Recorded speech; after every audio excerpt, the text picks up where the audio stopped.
রাস্তা খারাপ থাকার কারণে এলাকায় ছেলে মেয়েদের হচ্ছে না বিয়ে, তাই আসতে এসে বলছে রাস্তা খারাপ, এখানে বিয়ে মেয়ের বিয়ে দেবো না, ছেলের বিয়ে দেবো না।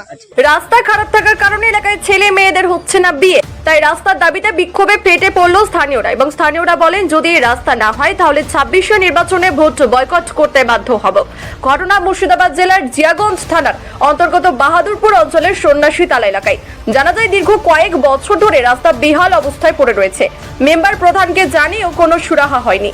তাই আজ অর্থাৎ শুক্রবার রাস্তা অবরোধ করে বিক্ষোভে ফেটে পড়ল স্থানীয়রা বলেন, যদি এই রাস্তা না হয় তাহলে ২৬শে বিধানসভা নির্বাচনে ভোট বয়কট করতে বাধ্য হব। এবং স্থানীয়রা বলেন, এই রাস্তার কারণে এলাকার ছেলে মেয়েদের বিয়ে হচ্ছে না, এমনটাই জানাচ্ছেন এলাকাবাসী। দেখুন সেই ছবি। দেখতে পাচ্ছেন স্কুলে থেকে ছাত্ররা আসার সময় রাস্তাতে পড়ে যাচ্ছে, স্কুল যেতে পারছে না, ঘুরে আবার বাড়ি যেতে হচ্ছে। পড়াশোনার আবার বেহাল অবস্থা রাস্তার জন্য। সাধারণ মানুষের খুব অসুবিধা, মানে রাস্তার এমন অবস্থা, কোথাও যেতে পারছে না রাস্তার জন্য। গাড়ি নিয়ে পড়ে যাচ্ছে, সাইকেল নিয়ে পড়ে যাচ্ছে, কাদাতে গোটাই। স্কুল থেকে দেখছেন কিভাবে আসতে হচ্ছে। আপনারা কি করছেন? একদিন ভোট লাভার মধ্যে এসে জোরহাত করে বলছেন ভোট দেন, কিন্তু রাস্তার বেলা কোনো কাজের না আপনারা। তাহলে কি করছেন আপনারা? তাহলে কি এবার রাস্তা না হলে কি ২৬শে বিধানসভা নির্বাচনে ভোট বয়কট করতে বাধ্য হবে? ২৬এর নির্বাচনে একটা ভোট দেব না যতদিন না রাস্তা হবে এখানে। কি নাম আপনার? আমার নাম সৌমিত্র মণ্ডল। এই জায়গাটার নাম কি? এই জায়গাটার নাম সন্ন্যাসী তলা। মেম্বার প্রধানকে জানিয়েছিলেন এই যে বেহাল দশা মেম্বার রাস্তা? প্রধান সবাই দেখছে, মেম্বার প্রধান কি কানে নাকি? মেম্বার প্রধান দেখতে পাচ্ছেন না? ভোট লেবার সময় এসে বলছে যে ভোট দেন, কিন্তু রাস্তার বেহাল অবস্থা দেখতে পাচ্ছেন সেটা? আপনারা কি বলছেন? আমরা চাইছি রাস্তাটা হোক। রাস্তার জন্য এখানকার দেখছেন না, এত সুন্দর সুন্দর মেয়েটা বিয়ে হচ্ছে না রাস্তার জন্য। গাড়ি ঢুকতে পারছে না, আসতে এসে বলছে রাস্তা খারাপ, এখানে বিয়ে মেয়ের বিয়ে দেবো না, ছেলের বিয়ে দেবো না। কি নাম আপনার? আমার নাম সৌমিত্র মণ্ডল। এই জায়গাটার নাম? এই জায়গাটার নাম সন্ন্যাসী তলা। আপনারা কি মেম্বার প্রধানকে জানিয়েছেন? হ্যাঁ, সবাইকে জানিয়েছি। তিনারা কি বলছেন? তিনারা বলছে এই হবে আশাই দিয়া রাখে। আগামী দিন যে ভোট আসছে, ভোট নিতে আসলে এমএলএ আসুক আর এমপি আসুক, মেম্বার প্রধানই আসুক, যেই আসুক না কেন, সেই বুঝতে পারবে এলাকায় ঢুকলে। কি নাম আপনার? আমার নাম প্রীতি দাস। এই জায়গাটার নাম? সন্ন্যাসীতলা। আজকে এই রাস্তা অবরোধ করে বিক্ষোভ দেখাচ্ছেন? এই যে আমাদের এই রাস্তাটা যাওয়া আসালে এত কষ্ট হয়, ছেলে মেয়ে যাওয়া আসা নিয়ে কষ্ট হয়। সেই এই রাস্তাটা যদি হয়ে যেত, অনুরোধ করে বলছে এই রাস্তাটা যদি হয়ে যায় তো আমাদের খুব ভালো হয়। এই রাস্তাটা করে দিলে একটু ভালো হতো। এই রাস্তার উপর দিয়ে তো আপনাদেরকে হসপিটাল যেতে হয়। এটা দিয়ে আমাদের হসপিটাল যেতে হয়, স্কুল যেতে হয়। আমাদের এই রাস্তাটাই যাওয়া আসার জন্য সামনাসামনি এটা দিয়ে যেতে হয়, কিন্তু হচ্ছে যে অন্য রাস্তাতে তো যেতে পারি না, এই রাস্তা দিয়েই আমাদেরকে যেতে হয়। তার জন্য বলছি এই রাস্তাটার এত পরিস্থিতি খারাপ, এই খারাপ রাস্তাটা যদি একটু ভালো হতো তাহলে আমাদের ভালো হতো। কি নাম আপনার? আমার নাম রাধারানী মণ্ডল। এই রাস্তা অবরোধ? আমাদের এই রাস্তাটা দিয়ে আমরা কলেজ যাই, প্রাইভেট যাই, বাজার আছে এই রাস্তা দিয়ে। এই রাস্তাটার যে এত অবস্থা খারাপ, আমরা যেতে পারি না এই রাস্তাটা দিয়ে, কখনো পড়ে যাই। ভোট দিব না। ভোট বয়কট করবেন? হ্যাঁ, বয়কট করবো। কি নাম আপনার? পল্লবী মণ্ডল। এই জায়গাটার নাম? সন্ন্যাসীতলা। বছর ধরে রাস্তা বেহাল অবস্থায় পড়ে রয়েছে, স্থানীয়দের দাবি। এবং স্থানীয়রা বলছে ওই রাস্তা খারাপ থাকার কারণেই কিন্তু ছেলে মেয়েদের বিয়ে হচ্ছে না। সেই নিয়ে একাধিকবার আপনাকে জানানো হয়েছে, তারপরেও নাকি কোনো শুরু হচ্ছে না। কি বলবেন? আমাকে জানানো হয়েছে ঠিকই, আমি নতুন মেম্বার হয়েছি রানিং।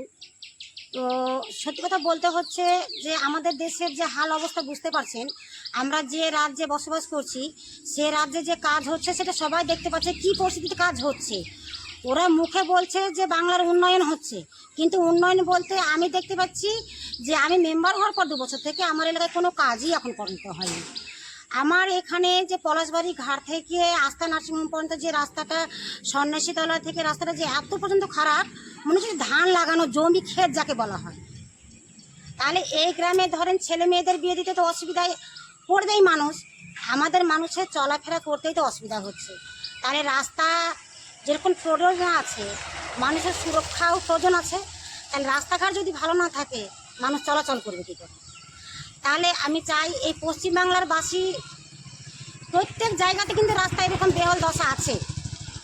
আমরা মোবাইলে ঘাটালেও দেখছি, আমাদের বাহাদুরপুর অঞ্চলে এখানে যারা আছেন পঞ্চায়েত সমিতি, জেলা পরিষদ, তাদের আন্ডারে কাজগুলো হচ্ছে। আমরা তো মেম্বার, আমরা অভিযোগ দিয়েছি পঞ্চায়েতকে, 1 বার ছাড়ি 3 বার জানিয়েছি, রেজলিউশনে কপি করে জানিয়েছি। আমাদের নিজস্ব প্রত্যেক প্যাড আছে, সেই প্যাডেও আমরা লিখিত করে কত মিটার হবে, কত মিটার লম্বা, কত মিটার চওড়া, কত ফুট চওড়া, সেটা উল্লেখ করে দেওয়া আছে। ওদেরকে বলতে গেলে ওরাই বলে আমরা কোথায় থেকে দেব, আমাদের দেওয়ার মতো কিছু নেই। চোরেরা চুরি করে খাচ্ছে, আর ওরা বলতে চাইছে কি আমরা চুরি করছি না। চোরের মায়ের বড় গলা জোর, আমি বলতে চাইছি একটাই কথা, যে আমাদের গ্রামের সন্ন্যাসীতলা, আমার 70 নম্বর বুথ, বাহাদুরপুর অঞ্চল, এমজিও ব্লক, আমার নাম মামনি মণ্ডল। আমার গ্রামে যে কাজ হয় সঠিকভাবে সেটা আমি চাইবো। আমার এখানে একটা বড় সমস্যা হয়ে আছে, আমি যখন সুযোগ পেয়েছি সামনে আমি বলছি, তাতে আমার কোনো অসুবিধা নাই, আমি জোর গলায় বলতে পারি। আমার এখানে জল প্রকল্পের কাজের জন্য যে কন্ট্রাক্টররা কন্ট্রাক্ট নিয়েছিল, সেই কাজগুলো করতে গিয়ে আমার এখানে নিমতলায় সন্ন্যাসীতলা, সন্ন্যাসীতলা সংসদ পুরোটাই মানে ড্রেনের জন্য পাইপ বসানো হয়ে গেছে। আমার বাড়ির কাছ থেকে নিমতলায় এখানে 27 মিটার চওড়া একটা রাস্তা আছে, সেখানে একটা প্রাচীর থাকার কারণে কাজটা এখানে আটকে আছে। তা আমি চাইছি যে যারা আমার কথাটা শুনতে পাবে, এবং বিডিওকে আমি জানিয়েছি, যে ডিপার্টমেন্টে আছে, থানাকে, পঞ্চায়েতকে, সবাইকে জানিয়েছি। থানা থেকে পুলিশ আসছে, ওরা ছবি করে নিয়ে চলে যাচ্ছে। আমি চাইছি এই কাজটা যাতে তাড়াতাড়ি সুরাহা করা যায় এবং জলের জন্য সন্ন্যাসীতলা মানুষদের যাতে কোনো কষ্ট পেতে না হয়, তার জন্য ব্যবস্থা করলে আমি খুব উপকৃত হব। আপনার নাম? আমার নাম মামনি মণ্ডল।